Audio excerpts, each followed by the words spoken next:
Enfants de taulards. 6 épisodes consacrés à ceux à qui on colle injustement cette étiquette, ceux qui grandissent avec un parent en prison.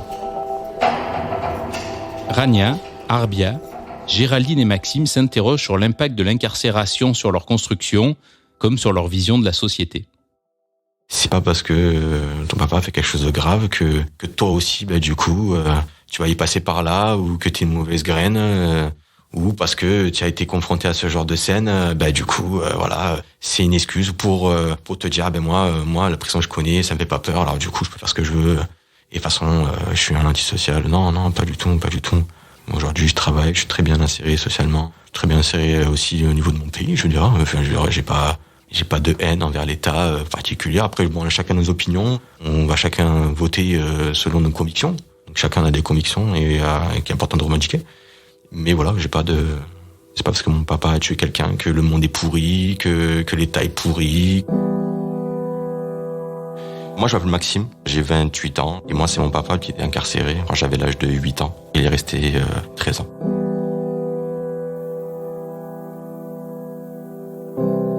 Quand j'avais l'impression que l'État, le système était contre moi, du coup mon père était un allié dans ma bataille. Voilà, alors que pas du tout.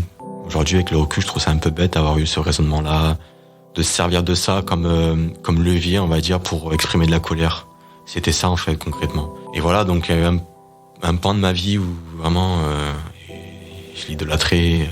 Pour moi, c'était quelqu'un qui a fait quelque chose de très mal et qui était limite, c'est grave ce que je vais dire, mais limite courageux d'avoir eu, le courage, non, c'est grave ce qu'il a fait, et c'est grave aussi d'en avoir ce raisonnement-là. Ça prouve que, du coup, moi-même psychologiquement, j'étais pas tout à fait apte, à avoir un vrai jugement sur ce qui était passé, mais par rapport surtout aux éléments que j'avais.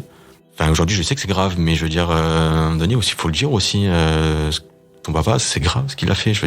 C'est pas bien. Enfin, c'est pas un exemple. C'est pas une fin en soi non plus de ôter la vie à quelqu'un quand même. Même si ça paraît bête d'entendre ça, mais quand on a vécu qu'avec ça, que ce modèle-là, on va dire, c'est limite logique. À un moment donné, on réitère, on répète un peu ce qu'on a vu. Donc, je dis pas que à ce moment-là de ma vie, j'étais prêt à pouvoir ôter la vie à quelqu'un si j'étais en désaccord avec lui, par exemple. Mais ça amène une certaine réflexion, une certaine logique différente de la norme. Je me suis jamais vraiment battu avec qui que ce soit ou quoi, mais j'ai jamais été contre. Par exemple, pendant longtemps, j'ai jamais été contre. Le premier qui avait un problème, je suis là. Qu'est-ce qu'il y a Moi, j'ai la prison, je connais. En fait, c'est bête.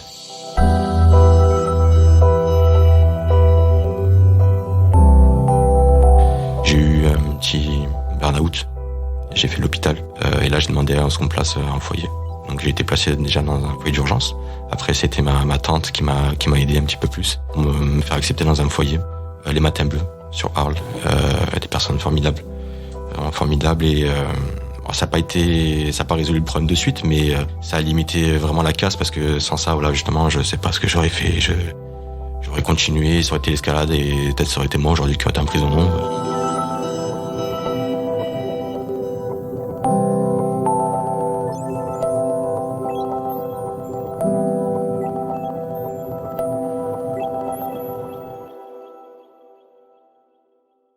La prison, c'est l'endroit où, socialement, pour les personnes qui y sont, il y a eu des problèmes avec la manière de gérer le contrat social, justement. Quand t'es gamin, forcément que t'arrives là-bas et que tu te dis, il y a plein d'adultes qui savent pas se comporter, qui n'ont pas compris les règles du jeu, ça forge un regard particulier sur la société. Je m'appelle Géraldine, j'ai 41 ans. Mon papa a été incarcéré quand j'avais 11 ans. Il avait écopé d'une peine de prison de 20 ans pour avoir commandité un assassinat. Je sais que j'ai énormément de goût pour la chose politique de manière générale. Justement, peut-être mon rapport à la culture. Peut-être que c'est vraiment, ça vient directement de ces choses-là. Où est ma place là-dedans? Où est celle de mon père? Pourquoi justement on le met à cette place-là? Pourquoi les autres papas de mes copines, par exemple, ils y sont pas? Qu'est-ce qui fait qu'un homme est estimé responsable, en fait, garant de ses actes, et comme étant un bon élément pour la société et non pas un élément nuisible, au contraire? Alors, je pense que ça s'est matérialisé peut-être par un côté très militant, engagé, avec des grands idéaux. Et après, en prenant de l'âge, quand j'ai commencé à faire un travail sur moi, Là, c'était plus le côté comprendre les ressorts psychologiques, comprendre, lui, dans sa vie, ce qui a pu le conduire, en fait, quel a été l'engrenage. Et donc, sur cette partie-là, qu'est-ce que moi, j'avais en commun avec lui ? Qu'est-ce qui, au contraire, m'appartenait absolument pas et sur quoi je pouvais, justement, essayer d'avoir une influence pour ma propre existence.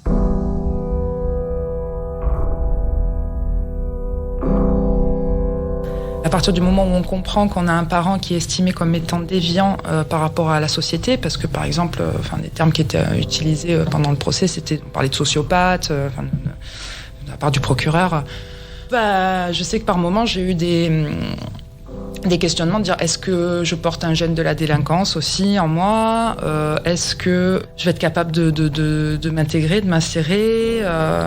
Qu'est-ce que ça veut dire si d'avoir un père qui est capable de décider d'ôter la vie à quelqu'un de manière froide et réfléchie ?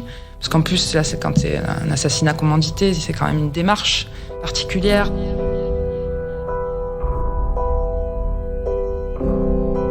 Ça pousse à se poser des questions sur qu'est-ce qui fait aussi les différences sociales, les classes sociales. Pourquoi quand tu arrives au parloir, en fait, au bout d'un moment, tu commences à comprendre que parmi les gens, quand tu les vois comment ils sont vêtus, quand tu pressens un peu leur environnement social, leur milieu social, tu te dis, il n'y a pas beaucoup de classe moyenne et de classe aisée là-dedans. Qu'est-ce qui fait délinquance ? D'où viennent les difficultés sociales ? Pourquoi pour certains groupes sociaux, c'est plus compliqué de construire des choses ? C'est quoi les facteurs, justement, de réussite et d'empêchement ? Et ça, je sais que ça me quittera jamais, clairement.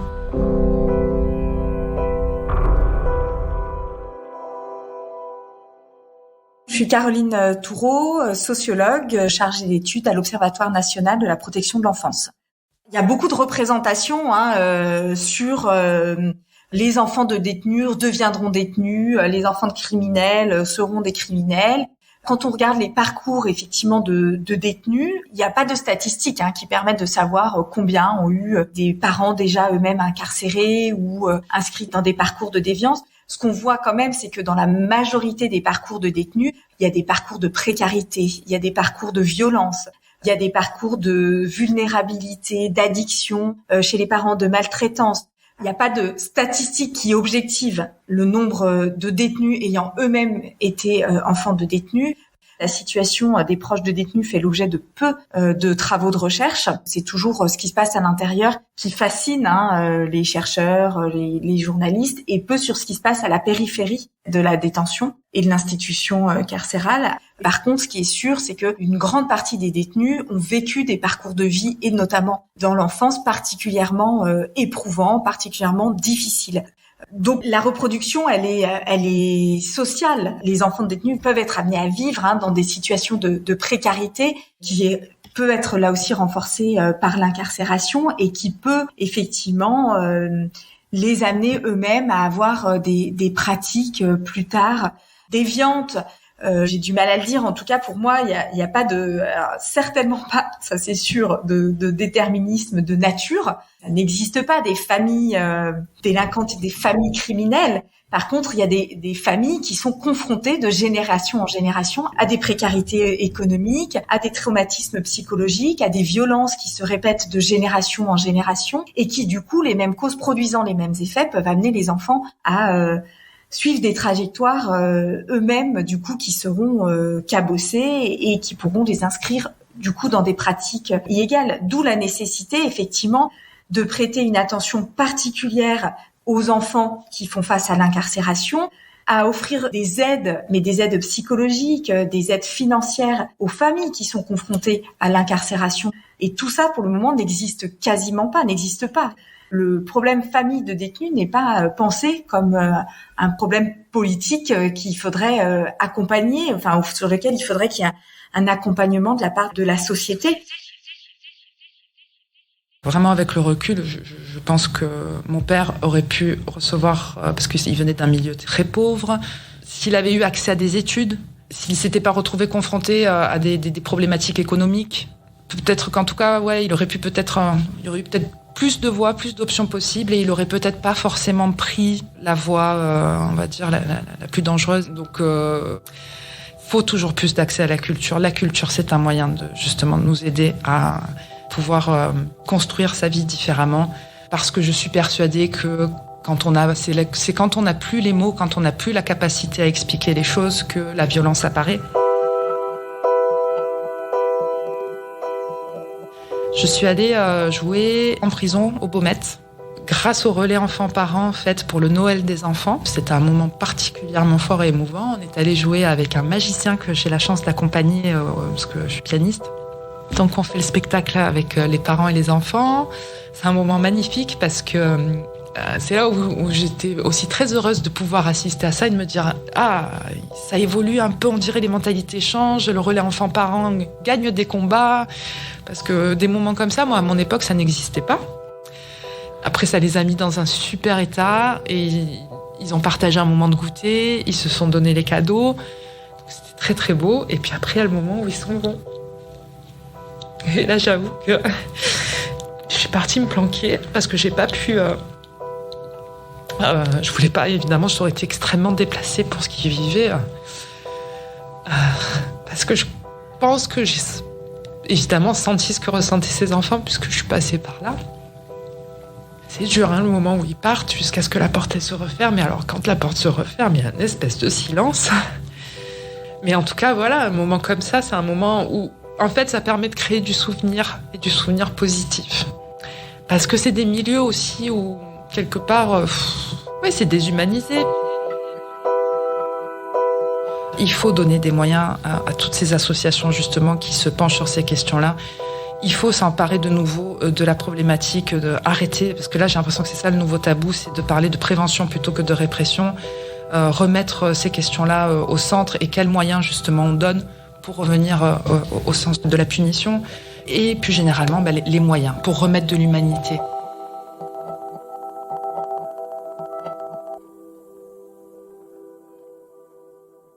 Les familles sont confrontées à une grosse difficulté et elles n'ont pas forcément de lieu ressources pour se faire aider. Je suis Gérard Benoît, je suis président de l'UFRAMA, l'Union des fédérations régionales d'associations de maisons d'accueil. Alors, dans les accueils familles, nous essayons dans chaque accueil famille de recenser les lieux ressources, mais ces lieux ressources sont quand même peu nombreux de toute façon et sont du ressort associatif ou du ressort des soins. Mais il ne s'agit pas non plus pour l'enfant d'une pathologie. Ça ne va pas forcément justifier, dans un premier temps, l'orientation vers un centre médico-psychologique. Ça signifie qu'il faudrait probablement envisager la création de structures qui puissent soutenir et aider les parents. Si on ne respecte pas les enfants dans leurs droits et dans leurs besoins pour grandir, on construit aussi, on se prépare à voir arriver des enfants qui auront grandi et qui seront des adultes qui présenteront des particularités et qui peut-être en voudront également à la société. Je pense qu'on a plutôt intérêt d'atténuer effectivement ces effets. Et pour atténuer ces effets, il ne suffit pas de dire qu'un détenu prévenu a droit d'être visité 3 fois par semaine et 1 fois par semaine s'il est condamné. Le maintien des relations familiales, ça n'est pas qu'une histoire quantitative, c'est aussi une histoire qualitative. Et je pense qu'il faut absolument que on prenne cette question qualitative en compte. Plus tard, quand je vais grandir, ça va pas me marquer, mais ça va être une carapace pour moi, ce que j'ai eu. Je sais que ça va pas m'atteindre si quelqu'un va me dire tes parents, ils ont été en prison, t'étais tout seul, je sais pas quoi. Moi, je m'en fous, ça va pas m'atteindre. Je m'appelle Rania, j'ai 13 ans, j'ai 7 frères et sœurs. Ma mère a été incarcérée pendant 8 mois et mon père est incarcéré depuis 3 ans. Je suis pas sûre, mais je crois qu'il en a pour 15 ans encore. Je me dis pas que c'est pas normal d'avoir une vie comme ça ou quoi. C'est que je suis habituée, du coup je me pose pas trop de questions. Je sais pas que j'aurais pas une vie normale, c'est que je sais que ça a un peu gâché mon enfance. On peut pas changer le temps, donc ce qui est fait est fait. Tant qu'on n'accompagnera pas les familles face à leurs difficultés et les enfants face à la souffrance que ça peut représenter, évidemment, ça a un impact à long terme sur la manière dont eux-mêmes ils vont réussir à pouvoir trouver leur place dans la société. Donc, on a une responsabilité collective, je pense, vis-à-vis de ces enfants qui font face à l'incarcération d'un proche. Tout mon parcours, on va dire, mon parcours de jeunesse, mon enfance, je me rappelle pas, vraiment avoir eu la possibilité de pouvoir dire ce que je ressentais sur le moment présent, mais même avec du recul, la maturité, et en pesant un petit peu justement le pour et le contre de certaines choses que j'ai pu faire dans ma vie. J'aurais peut-être pu éviter aussi certains écarts ou certains temps perdus, énergie gâchée aussi, si j'avais eu la chance d'avoir quelqu'un justement qui avait ce recul-là et qui aurait pu me le communiquer. Quelqu'un peut-être qui aurait le même vécu. Si t'as pas vécu ça, tu peux pas comprendre. Même si tu peux faire bac+5 pour être éducateur spé, si t'as pas confronté à ça, si t'es pas rentré dans une prison pour voir ce que c'est, non, tu peux pas comprendre.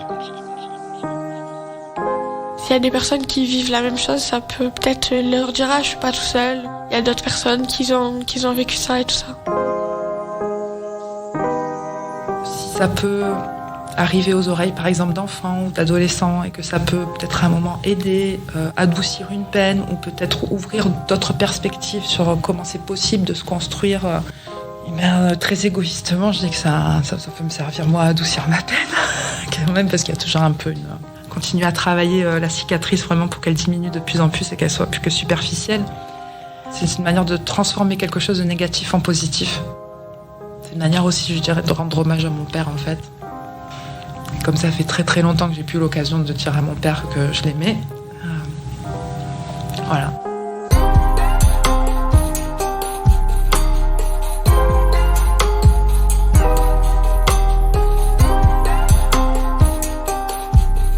Vous venez d'écouter Enfants de Tôlard, un podcast d'Audrey Savournin réalisé avec Pierre Chaffanjon pour La Provence.